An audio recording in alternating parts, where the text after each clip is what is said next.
नोंथांमोना बे जथुम्माखौ खुंफुंनो थाखाय गोबांखिनि खस्थ' खालामबाय बे नोंथांमोननि जा अबिगथा बेनि सायाव नोंथाङा बुङो। दा जोङो इउबिपिअनि जानानै जोङो नै 6थि बोसोरसालिया जथुम्माखौ खुंनो लानायाव जोङो गोबां खस्थ'खौ मोनदोंबाबो जोङो गावनि हारिनि साननानै गासै दुखु खस्थ'खौ जों बावगारनानैब्लाबो माने जों गासैखौबो दुखु खस्थ'खौ खस्थ' होनालासिनो जोङो गासैखौबो जोङो खुंफुंलांनो नाजादों। बे नाजानायनि गेजेराव रायजो राजाफ्रा गोबां दुखु खस्थ' मोनदोंब्लाबो जोङो जोंनि गोसो गोरबोनिफ्राय बिथांमोननो जाबायदि होनांगौमोन बे होनो गोनांफोरखौ जोङो होनो हायाखै। बिनि थाखाय जों दुखु मोनदों गावखौनो। आरो लोगोसे दिनै जोंनि बे जायगाया जोबोद गोलैसोनाय जायगा।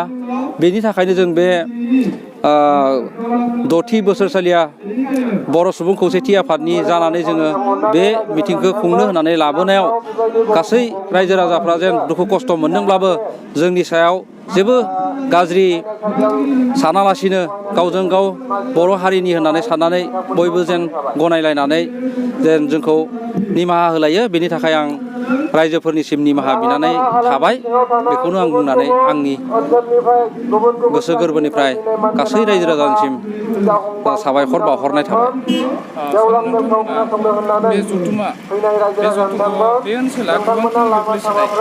नंगौ, नोंथांमोना बे जथुम्मानि गेजेरजों मा हाबाफारिफोर आरो मा थांखिफोर जोङो बे ओनसोला जोङो दिनै 50 बोसोरनिबो बांलांबाय।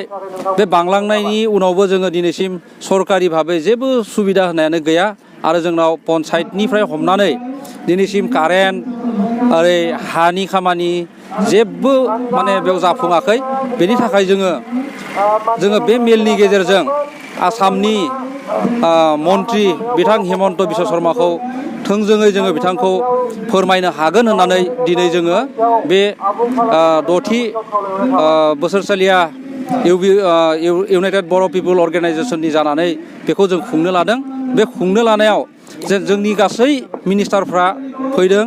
जोंहा चन्दन ब्रह्म सार फैदों आरो लोगोसे जोंनि बिस्वजित दैमारि सार फैदों। बिथांमोनखौबो जोङो बे जायगाखौ लानानै अबगत खालामहोनो नागिरदों। आरो मैया थांनाय 9 अक्ट'आव बिथां हाग्रामा महिलारि सार फैबाय।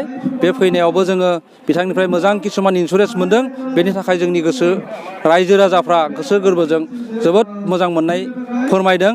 आरो लोगोसे दिनै बिथां हिमन्त बिश्व शर्मा फैयोब्ला जोङो जोंनि साननाय हनाय गासै जोंनि बे गोग्लैसोनाय जायगाखौ माबा मोनसे मोनगोन होननानै जों आसा फारिनानै दिनै जोङो बे कनफारेन्सखौ लानाय जादों। आरो मोनसे बाथ्राबाव जोंनि बेयाव ओरैबायदि जादों माने गासै मावनो लाब्लाबो जोङो किसुमान खामानिफोरखौ मावनो हाया। जोंनि दा स्कुलनिफ्राय हमनानै जोंनाव प्रभिन्सियेलाइज जाया। लोगोसे आरो जोंनि बेयाव हा हुनि खामानिबाबो जोङो कुनु मियादि पाट्टानि जेबो माबा जायाखै। बेनि थाखाय जोंनि रायजो राजाफ्रा बहुत दुखु खस्थ'नि गेजेरजों सहायनानै दङ। आरो लोगोसे जोंनाव इलेक्ट्रिफिकेसननि खामानिया जाबाय थादों। माखासे जायगायाव जादों। जोंनि बे बर' ओनसोलाव बिथांमोना इलेक्ट्रिफिकेसननि खामानिफोरखौ मावा। बेनि थाखाय जोङो सर्बानन्द सन'वाल सारनोबो जोङो गोसोखां बिलाइ होदोंमोन। अर्डार फैसायावबो दिनै बिथांमोना माने सरकारि भाबै जोंनो होनो थाखाय राजि गैया।